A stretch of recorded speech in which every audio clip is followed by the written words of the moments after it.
é o livro Caminho, Verdade e Vida, do Chico Xavier, e foi ditado pelo Espírito de Emmanuel.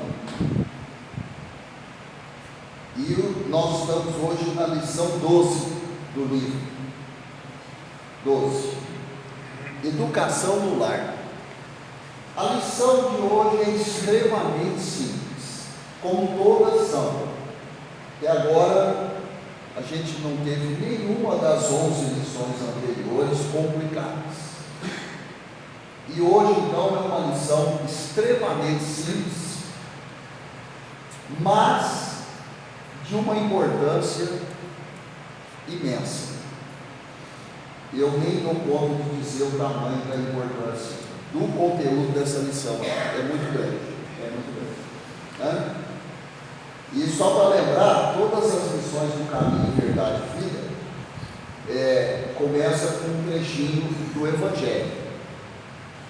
E hoje é o Evangelho de João, onde escreve o seguinte: vós fazeis, a lição chama Educação no Lar.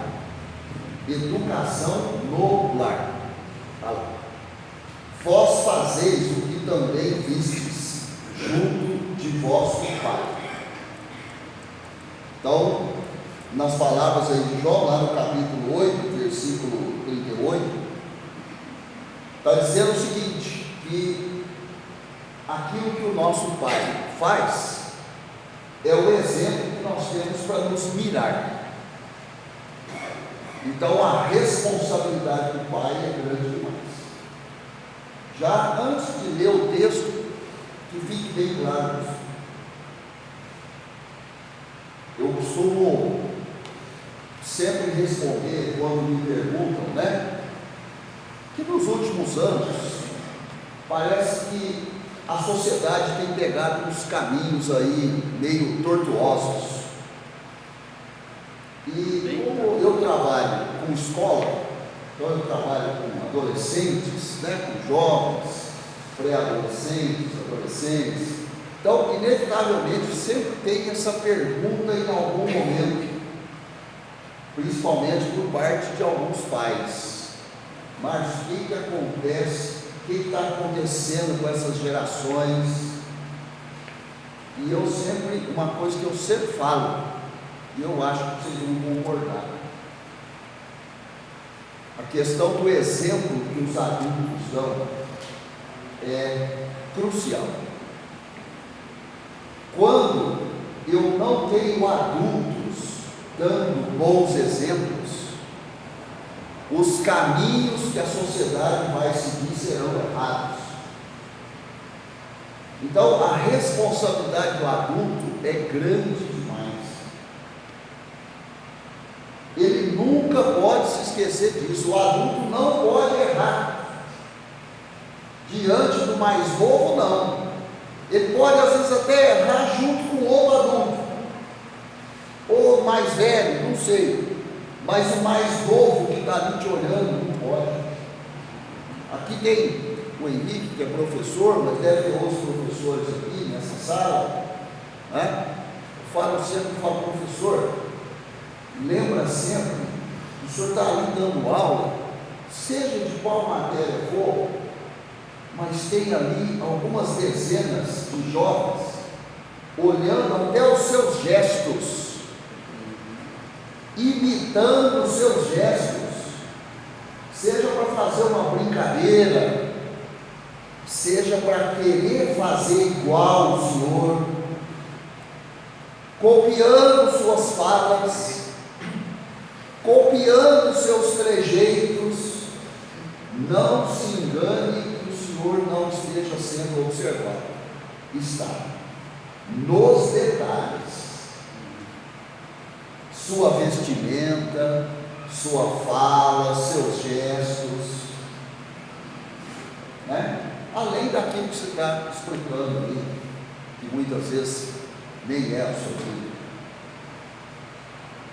Então é muito sério. É muito sério isso. E assim dentro de casa. Olha a responsabilidade dos pais. Olha o tamanho é a responsabilidade dos pais. Então é isso que esse texto aqui vai falar. A mensagem de hoje, por isso que eu falei que ela é muito simples, porque eu tenho certeza que todo mundo que está aqui sabe muito bem isso que eu acabei de falar. Não estou contando nada de espetacular aqui para ninguém, mas se veio essa lição aqui hoje para a gente, é porque nós precisamos reforçar isso, reafirmar isso, lembrar disso.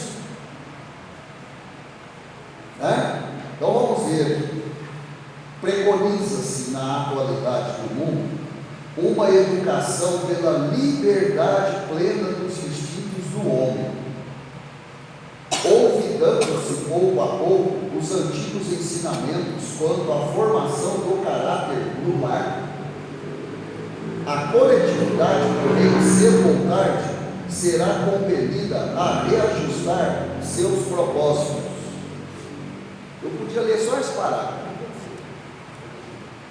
e a gente passa, porque não tem o que falar. Liberdade, não, porque tem que ter liberdade, porque não pode reprimir. Aí eu te falo que o conceito de reprimir, ele muitas vezes é interpretado de forma errada, né? Ah, você está reprimindo. Não, eu estou agindo com energia, é diferente. É proibido ser enérgico? É proibido ser enérgico? Acho que não. Acho que não. No entanto, muitos falam, não, você está reprimindo. Não estou reprimindo. Repressão é outra coisa. Então nós precisamos pegar o dicionário e olhar o significado das palavras. Aliás, dicionário que muitos nem sabem o que significa. Muita gente não sabe o que é dicionário, né? Que houve um termo que se chamava por pai dos burros. Hoje não pode nem usar esse termo. Vai dar BO dentro da escola. Pai dos burros. Nossa, chamou todo mundo de burro. Nem isso pode falar. Na natureza tem dois animais muito inteligentes. O primeiro, o porfírio. O segundo,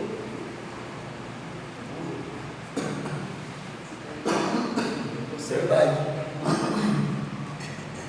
Aí você fica pensando, o maior problema dele que está tendo mesmo é uma coisa chamada limite. Não existe mais. Então, é isso que está sendo colocado aqui, justamente isso, né? Mas, conforme o próprio texto, vai chegar um momento que a sociedade vai ter que rever isso, né? Por exemplo, muita gente perdeu a noção do significado da palavra hierarquia. Muita gente não sabe o que é hierarquia. Em tudo quanto é lugar tem que ter hierarquia. Aqui dentro dessa casa tem hierarquia. Isso não quer dizer que tem um pisando no outro, não é isso. Mas tem que ter uma hierarquia. Dentro de casa tem que ter hierarquia. Numa empresa tem que ter uma hierarquia. Em qualquer instituição pública, privada, não interessa, em qualquer lugar tem que ter hierarquia. Num grupo de amigos tem que ter hierarquia. Não tem nada de errado. É para o bom funcionamento daquele grupo, daquela empresa, daquela casa. Imagina uma casa onde ninguém manda. Tem o pai, mas ele não manda. Tem a mãe, mas ela não manda. Tem o avô, esse então, às vezes nem está morando dentro de casa, fizeram um quarto para ele lá no fundo. Então ninguém manda na casa. O que vai acontecer nessa casa? É isso que o texto está falando. Vamos continuar. Os pais humanos têm de ser os primeiros mentores da criatura. Os pais humanos têm de ser os primeiros mentores da criatura. Os pais. O exemplo tem que vir dos pais. Então as coisas começaram a derreter quando os pais pararam de dar bons exemplos. Não é fácil, não é difícil, desculpa, de perceber isso, olhando aí poucos anos para trás. Eu até costumo dizer, pelas minhas observações, pelo tempo de vida que eu tenho, a geração de pais aí nos anos 80, 90 para cá, muitos, não estou dizendo todos, mas muitos, pegaram o caminho errado. Pegaram o caminho errado. Uma frase que eu nunca consegui entender o significado dela, juro para vocês. Então acho que é porque eu sou intelectualmente limitado, muito limitado, mas eu nunca consegui entender o significado dela.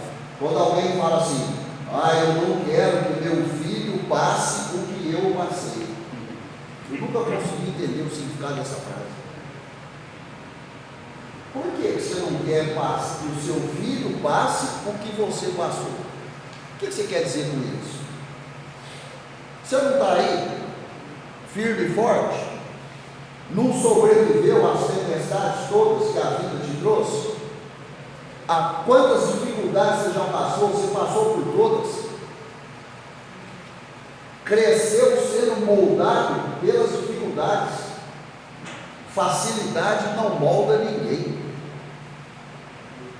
Facilidade, bonança, fartura não molda ninguém. Se você é o que você é hoje e sobreviveu a todas as dificuldades e crises que a vida te trouxe, problema de saúde, problema financeiro, problema de relacionamento, todo tipo de problema, desemprego, você é um vencedor, você é forte. Aí você não quer essa receita de vida para o seu filho? Então não consigo entender isso. Por isso que a gente tem visto aí, eu chamo de geração de vidro. A sociedade está criando gerações de vidro, de porcelana. Se cair no chão, quebra. Então, essas coisas têm que ser repensadas, que é o que falou aqui, a sociedade vai ter que repensar isso. Da sua missão amorosa decorre a organização do ambiente justo, está falando dos pais. Meios corrompidos significam maus pais. Entre os que, a peso de longos sacrifícios, conseguem manter na invigilância coletiva a segurança possível contra a desordem ameaçadora. Então é isso. A vida não pega fácil com ninguém. Então não adianta criar o mais novo dentro de uma redoma, como muitos às vezes querem fazer. Proteger de todas as dificuldades, não, porque não é para passar o que eu passei. Pois é. Aí a gente tem visto aí adultos na idade, porque no comportamento é uma criança.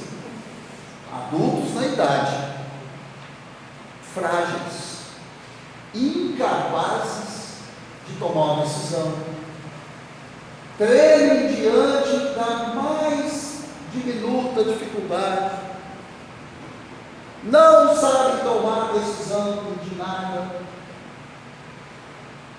total dependência dos pais, como se os pais fossem viver para sempre. E aí? Qual que é o futuro da sociedade dessa? Por isso que falou aqui, a sociedade vai ter que repensar isso, ou por bem ou por mal, mas a sociedade vai ter que repensar isso. Essa história não vai terminar muito bem. Eu lido com isso, eu estou vendo. Eu vejo isso aqui todos os dias, durante 12 horas por dia, que é o meu horário de trabalho. Isso aqui é a mais pura verdade. Continuando. A tarefa doméstica nunca será uma válvula para gozos improdutivos, porque constitui trabalho e cooperação com Deus. O homem ou a mulher que desejam ao mesmo tempo ser pais e gozadores da vida terrestre estão cegos e terminarão seus loucos esforços espiritualmente falando na vala comum da inutilidade. Condenou um monte, condenou por atacado aqui. Assumiu a tarefa de ser pai, mãe, então vai ter que ser pai e mãe. Não falou que está proibido ter um momento de gozo terreno, de lazer. Não falou isso. Mas primeiro é pai e mãe. Quantos alunos que eu tenho que não tem pai e mãe? Existe o pai e a mãe, mas eles não têm. Quantos são criados por avós, por tios, por algum parente que, resolveu assumir? Quantos? Não é um ou dois que eu tenho, não, um monte. É complicado. Não tem a referência. Avô nunca vai ser pai. Avô é avô. Avó não é mãe. Avó é avó. É por isso que existem os postos: avô, avó, pai, mãe, tio, tia. Cada um no seu posto. Porque senão não precisava dessas denominações todas. Podia ter uma denominação só para todo mundo da família. Pronto. Todo mundo é pai. Pronto. Todo mundo é mãe. Não é assim. Até entre os irmãos tem hierarquia. O irmão mais velho é o irmão mais velho. Se for a irmã, é a irmã. Se for o irmão, é o irmão. Porque houve um tempo que cabia ao irmão mais velho zelar pelos mais novos. A minha mãe é uma das filhas mais velhas da irmandade dela, e coube a ela a responsabilidade de cuidar dos irmãos mais novos. E ela abriu mão de muita coisa dela para cuidar dos irmãos. Por quê? Porque era a tarefa que foi incumbida a ela. E hoje os irmãos mais novos reconhecem o que ela fez por eles. Reconhecem. E a tratam com o devido reconhecimento.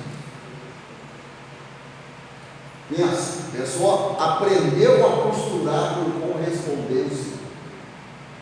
Porque tinha que costurar para os irmãos. Porque tinha um time inteiro de irmãos.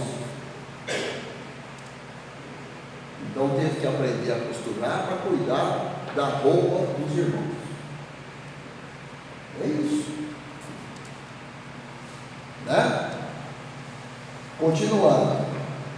Debalde se improvisarão sociólogos para substituir a educação do lar por sucedâneos abstrusos que envenenam a alma.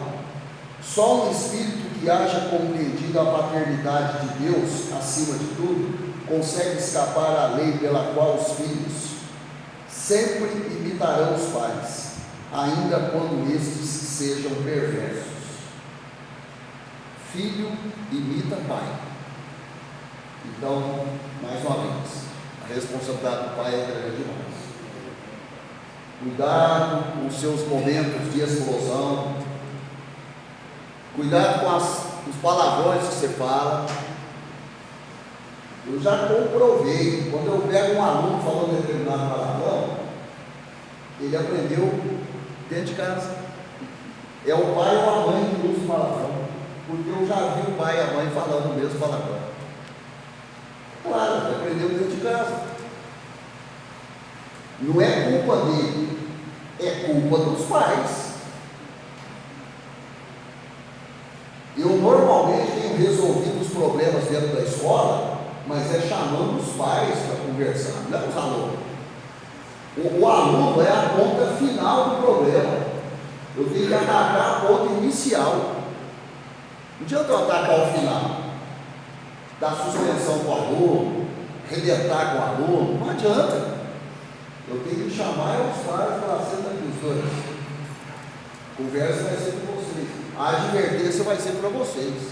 Olha o que vocês estão fazendo. Olha o que vocês estão fazendo.